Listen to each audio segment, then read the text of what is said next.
blind tasting. And you'll see on the slides, I put blind in quotes and I put tasting in quotes. And you might ask why? Why blind tasting in quotes? Blind because, well, we're not doing this blind. It's not really like we can't see anything. I know some people think we go through the master sommelier exam and we put a blindfold on, we can't see anything, we're fumbling around for glasses, and we come up with these brilliant ideas. No, we know it's wine. We're going to use all of our entire experiential capacity. So what we're going to try to do is, again, kind of walk through these steps, walk through observation. What does that mean? We're going to see it, we're going to smell it, we're going to sniff it, and we're going to sip it. We look at a wine, okay, it's really deep purple. If you look at wine number 1, just because it's right in front of you, I mean, that color is intense. You see on the left, purple. And you start to think, okay, what grape varieties out there can give you a really purple wine? Cabernet Sauvignon, Malbec, Syrah / Shiraz.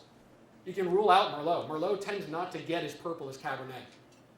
It can be really, really ruby red and intense, but it tends not to be purple. Wine will go from this really intense color, or even a really pale color, towards brown. Everything in the world of wine gravitates towards brown. White wines will go from green or golden towards brown. Everything goes back because nature is oxidizing it, and given enough time, it'll turn it back into water. So we get back to what can we smell.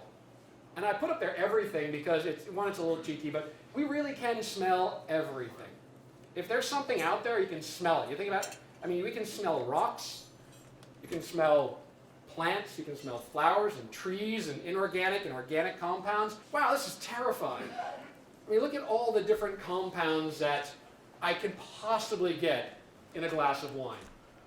But here's the pro tip. Keep it simple. Start in the middle of that wheel and then work your way outwards. Sometimes it's just a matter of identifying colors of fruit. Sometimes it's like, I smell something floral. I don't know what it is, but I smell something floral. And that's great because this is how we build these steps. And some of you might be like, I got it. I got floral, I got roses, I got violets, I got all, and they're a little dry. And think about what am I really getting out of this? So now we take a sip. Work it around your mouth. It's more than just flavor. You want to pick up texture. You want to pick up all the tactile experiences in this wine. We've already taken a sniff and we've started to think about all these kind of things going on, but now we want to sip. Inhale a little bit through your mouth, draw oxygen, draw air over the surface of the wine, so you're almost aerating it in your mouth. What you're trying to do is trying to get the retronasal effect here. Because again, we can smell everything, we can taste 5 things. So what we're trying to do is engage our nose in the tasting process. So getting that oxygen in, you chew on the wine a little bit, you kind of work it around your mouth, you're getting the texture, you get more aromas, and then I like to exhale out of my nose, so that way I'm making sure I'm getting all that air in my mouth out basically through my nasal passage, so I can smell the wine again. So now we savor the wine. We think about it. We let the wine just kind of wash over us. We let all of our senses become involved. We relax, and we start to, okay, what's driving this bus? It sounds really simplistic, but what drives this wine? What makes this wine unique? What makes this wine special? Is there something in this wine that stands out more than everything else? And then you can start digging in. Okay, I'm getting red and black fruit, but what kind of red and black fruit? Okay, now that we've gotten into maybe blackberries and raspberries, what kind of blackberries and raspberries? Are they fresh blackberries, fresh raspberries? Are they dried blackberries? Underripe blackberries? I mean, you start to kind of peel away the layers, and all of a sudden it becomes really a lot more complex. But you can only go as far as you feel comfortable. Don't feel like I have to understand what a dried raspberry versus a crushed raspberry or a fermented raspberry or raspberry jam or raspberry pie filling, what the differences are and what they mean. If you can get to raspberry, that's great. If you can get to just red fruit over black fruit, also great. In fact, you can pick up on tannins. Also hugely important. We'll get to that in a second, but what I want to talk about quickly, again, I apologize for those in the back not being able to see this, but primary, secondary, and tertiary flavors. Again, putting kind of a little bit more scientific terms on wine makes it seem really, really unsexy, but we want to think about, okay, primary aromas, fruit. It's what wine is made from. Grapes, most of the time. Primary aromas are going to be coming from fruit. So that's going to be things like, again, your blackberry, your raspberry, your cherries. Secondary. What's the next thing that has to happen in order for fruit to become wine? Fermentation. So we have to go through the process of fermentation. What are the aromas that are caused by fermentation? beer smells, yeast, things like that. Things that are distinctly linked to Saccharomyces, that yeast that goes through and converts all that sugar into alcohol. And then our tertiary aromas. This is coming from oak and oxidation. So once fermentation stops, you can drink that wine, absolutely. But if it's a wine of quality, if it's a wine of pedigree, you're going to move on and put it in some oak barrels, or maybe you're going to put it into a tank for a number of years, and then in the bottle for a period of time after that.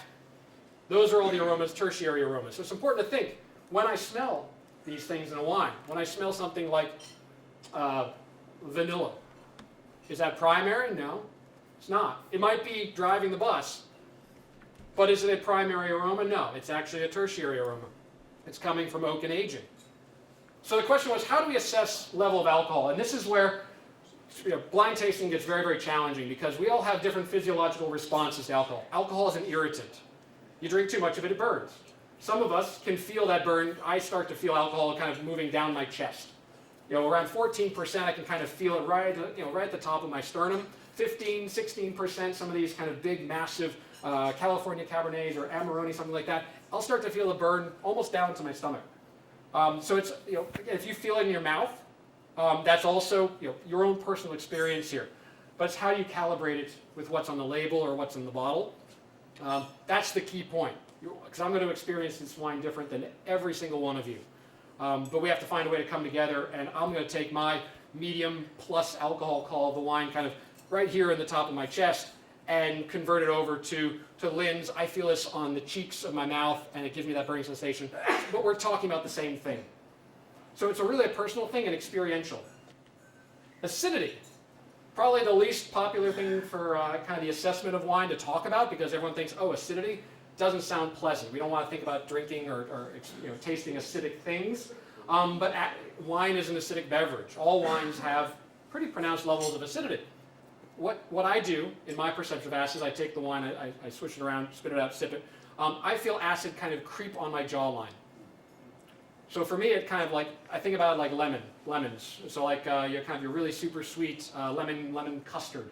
Not a lot of acid there. It's very fresh, very lively. There's still some acid, but that acid just sits right here in the front of my mouth. The tartar the acid, the more sharp the lemon, the more it creeps up to the back. So high acid, I'll actually have I'll feel like my entire jawline either tingling or watering, depending upon the wine. So this was Émile Peynaud. He described the taste of wine in a triangle. And it's all about balance. You find these things in different capacities.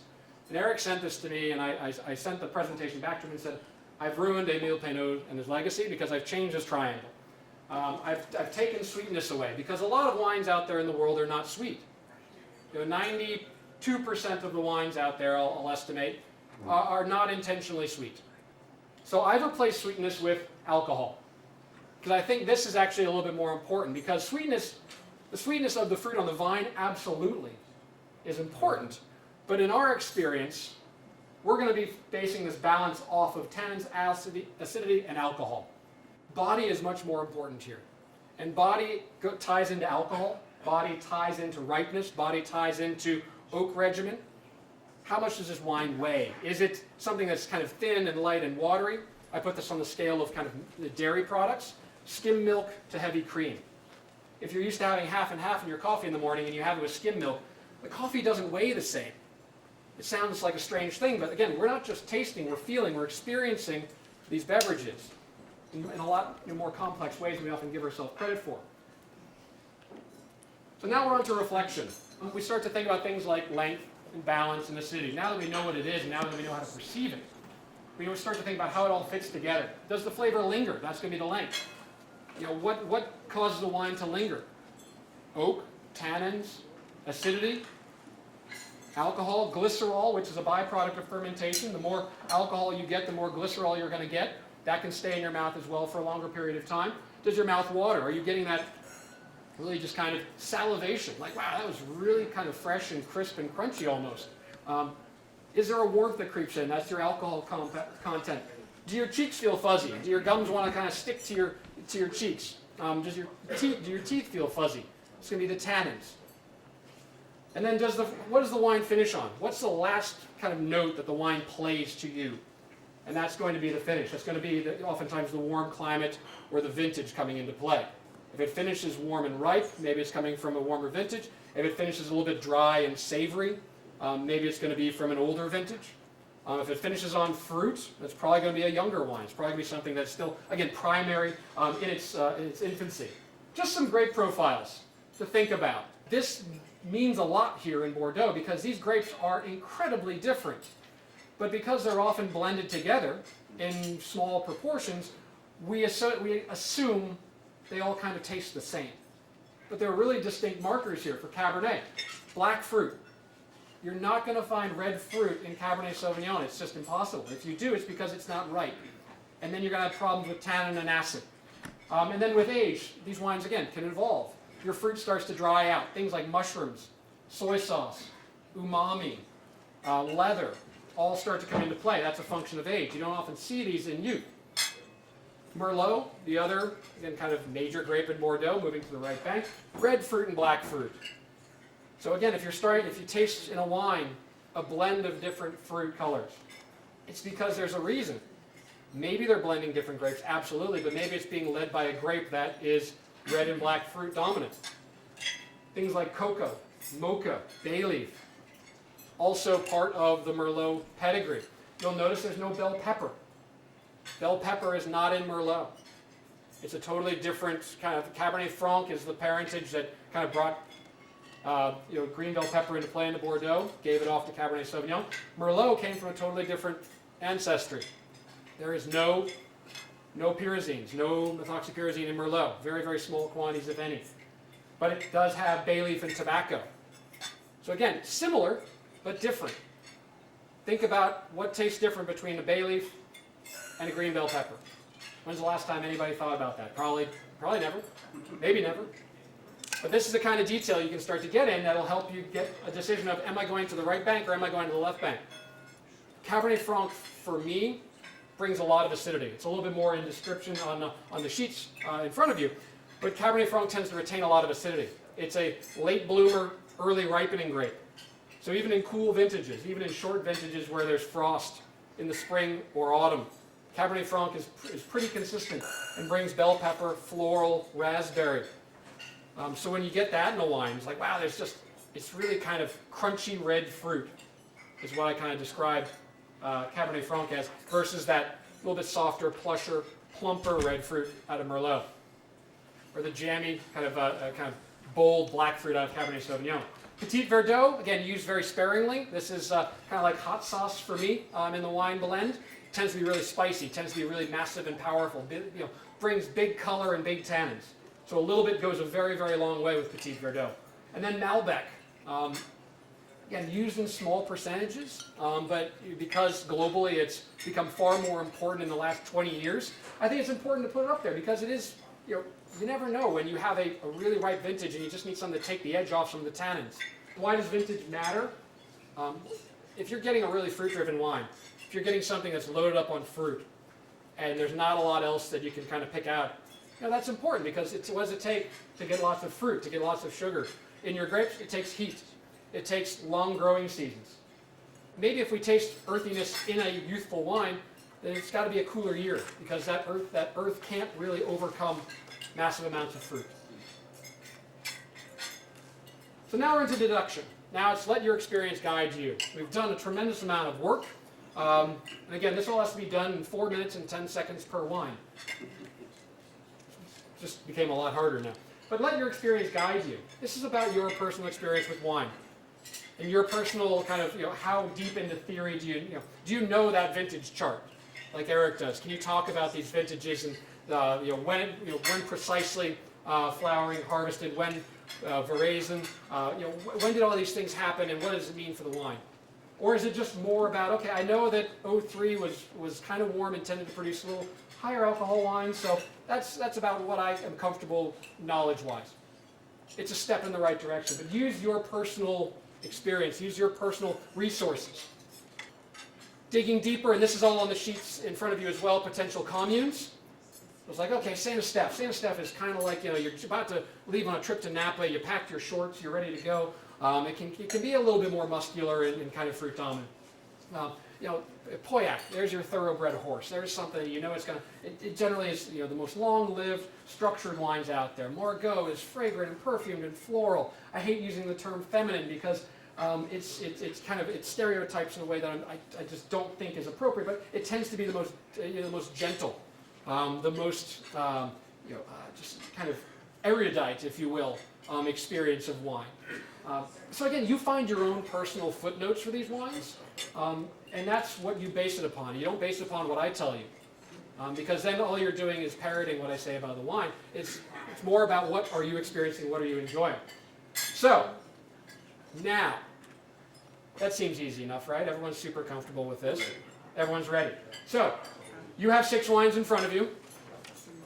So try to take notes. Again, what's impactful? What are the first 3 things that jump out of the glass at you? What makes this wine different than all the other wines on the table? Think logically. Don't be afraid to be bold. You know, we've poured some great wines today. I'm really excited about what we put together. You don't have a list of those wines yet because that would be cheating. So does everyone feel good? Best of luck to you all. And don't forget, just enjoy it.